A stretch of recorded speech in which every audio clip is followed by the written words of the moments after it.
Hello everyone, this is Cheryl and welcome back to my channel.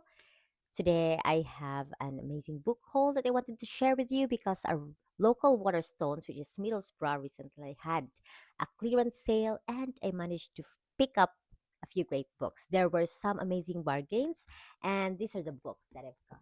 So in this video, I would like to share the titles, these books that I've got, and actually this has been on my reading list for a while and I was really happy on finding this on the clearance sale section. So first one is the Hamnet. It has been on the display stand and it is originally at 10.99 pounds, 10 pounds and 99 pence, and it was on sale for 3 pounds. So I got it like automatically. So this Hamnet by Maggie O'Farrell is the Sunday Times number one bestseller, is the winner of the Women's Prize for Fiction. I would just like to read what is in the back. On a summer's day in 1596, a young girl in Stratford upon Avon takes to her bed with a sudden fever. Her twin brother Hamnet searches everywhere for help. Why is nobody at home? Their mother Agnes is over a mile away in the garden where she grows medicinal herbs. Their father is working in London. Neither parent knows that Hamnet will not survive the week. Hamnet is a novel inspired by the son of a famous playwright, a boy whose life has been all but forgotten but whose name was given to one of the most celebrated plays ever written. According to David Mitchell, it's a thing of shimmering wonder. It's glorious, extraordinary, dazzling, devastating, bursts with life, miraculous, beautiful. These are all reviews by Observer, Roddy Doyle, Camilla Shamsi, and Sunday Telegraph. So it's breathtakingly moving, outstanding, according to Guardian. So I also can't wait to read this. Next is The Hobbit.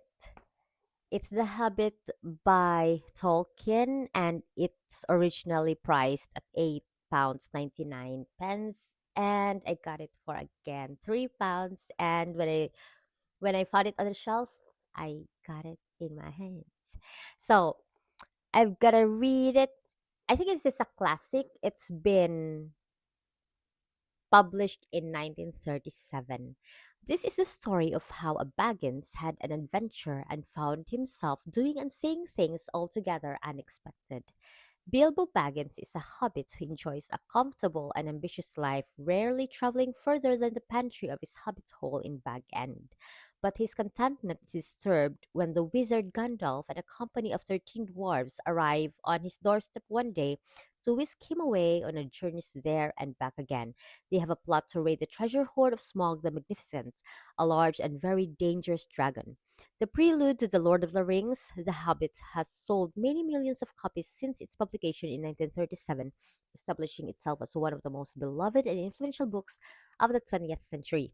It is a flawless masterpiece. So I got this book, The Hobbit, and I also got The Fellowship of the Ring, the first part of Tolkien's epic adventure, which is The Lord of the Rings.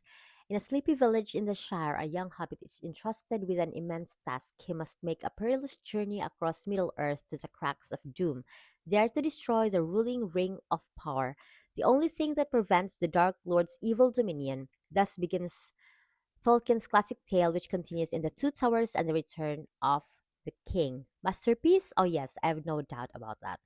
So, this is the first part of The Lord of the Rings, and I think this is also a continuation of The Hobbit, that I don't know. I'm not really sure about it because I haven't read it and I have not fully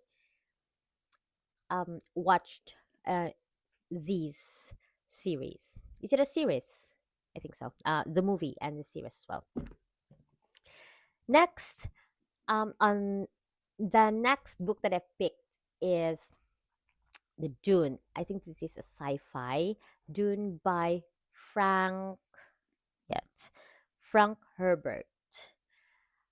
It is originally priced as, let me get,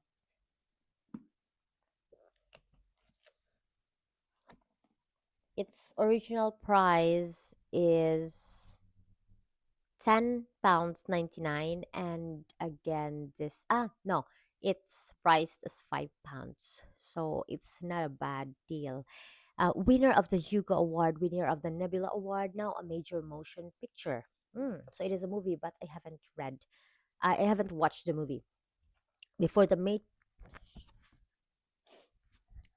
before the Matrix, before Star Wars, before Ender's Game and Neuromancer, there was Dune, one of the greatest science fiction novels ever written. I like sci-fi, and there's so many, not so many, there are a few sci-fi books that I've already read this year. I've read Jurassic Park, The Lost World, and I've read Project Hail Mary. I'm also currently reading The Martian. So having this on my list is one of the sci-fis. I think The Hobbit and Fellowship of the Ring is also on the sci-fi section. Melange, correct me if I'm wrong. Melange or spice is the most valuable and rarest element in the universe, and it can only be found on a single planet, the inhospitable desert world Arrakis. Whoever controls Arrakis controls the spice, and whoever controls the spice controls the universe. When stewardship of Arrakis is transferred to his house, Paul Atreides must travel to the planet's dangerous surface to ensure the future of his family and his people. But as malevolent forces explode into conflict around him, Paul is thrust into a great destiny beyond his understanding. And in this game of power, only those who can conquer their fear will survive. So let's see. Because, first of all, I haven't watched the movie, and I think it's about what I've just read, and I can really like comprehend it. But it's been on the sci-fi display books, and I think this is a really great book. That's what's This is a really great book. That's what I say. So let's see how it is when I read it. Next is um Gabriel Garcia Marquez, Love in the Time of Cholera. It is original price as 10.99, and I have taken it for £3, which is a great deal. It's a multi-million copy bestseller, and it's a winner of the Nobel Prize for Literature. 51 years, 9 months, and 4 days have passed since Fermina Daza chose not the love of Florentino Ariza, but instead that of the wealthy modern Dr. Juvenal Urbino. During that half century, Florentino, a romantic through and through, has fallen into the arms of many, but has loved none but Fermina. Ooh. He has sworn his he has sworn his eternal love to her and still lives in hope that fate might one day bring them together. It is one of the greatest romances ever written. Love in the Time of Cholera is a profound portrayal of the light, shade, and enduring power of earthly passion. Is a winner of the Nobel Prize for Literature. It was inevitable. The scent of bitter almonds always reminded him of the fate of unrequited. I like to read this actually. So I'm happy to have picked this one. Next is Alif Shafak, The Island of Missing Trees. The reason why I got this book is that I've already read one of the one of my most favorite reads this year, which is There Are Rivers in the Sky. Actually, this is one of the books that I've read early this year, in the early months of this year, and this is one of my most favorite. Beautifully written, and I like it.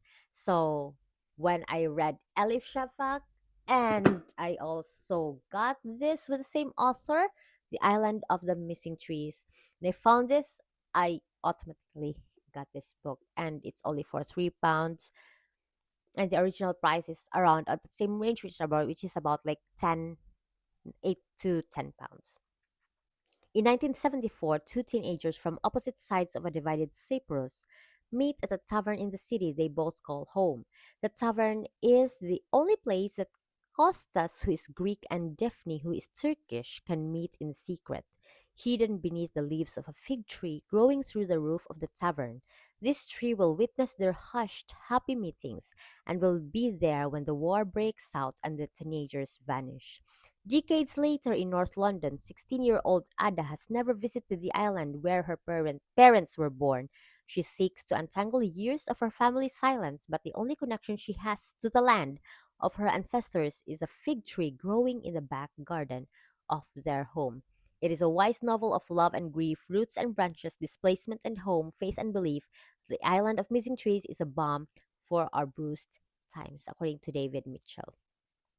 I can't wait to dig into this. And the last one that I bought from Waterstones is a nonfiction, which is Why We Sleep. It's been on my reading list for a while, way years ago when I was still in Birmingham.